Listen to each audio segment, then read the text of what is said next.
Hey everybody, what's up and welcome back to today's video guys. And today guys, I'm going to go ahead and be showing you how to fix any permalink issues you might be having with your WordPress website. This is a very simple thing to do, so make sure to watch this quick and easy video till the very end and follow my steps correctly so you can make sure this works the same for you and you can do this yourself.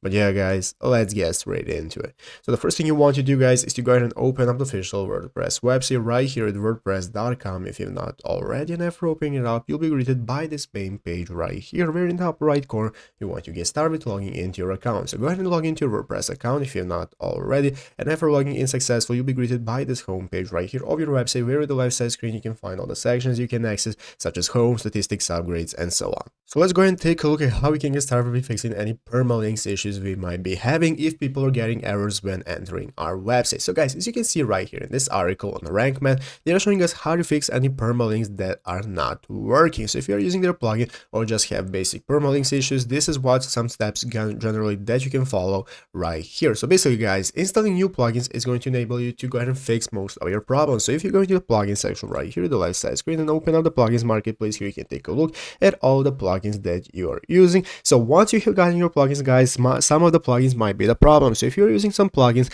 and then since recently you have started getting that error, you can go ahead and uninstall those plugins and try some different plugins to see if they're going to work differently with your website, because sometimes plugins can be the reason that your website crashes. So that's one of the issues guys. You can also make sure all your plugins updated to the latest version, and you can go ahead and make sure that your hosting provider is up to date. So if your hosting provider is not giving you the quality satisfaction you need, you can go ahead and change to a new domain or server, and then you can go ahead and change to hosting or someone else who is more experienced in WordPress hosting. Alongside that, you can also access the HTX file. We have previous videos where we show you how to access the HTX file, where you can go ahead and configure your website so that you'll no longer be getting the permalinks issues. But these are just some basically general improvements that you can follow. You can go ahead and get into deeper detail right here in this article to see what you can do and how you can go ahead and fix it for yourself. But basically that's what you do. So I hope this video was helpful. If it was, make sure to leave a like, subscribe to the channel. So you guys, thanks for watching, take care, and bye.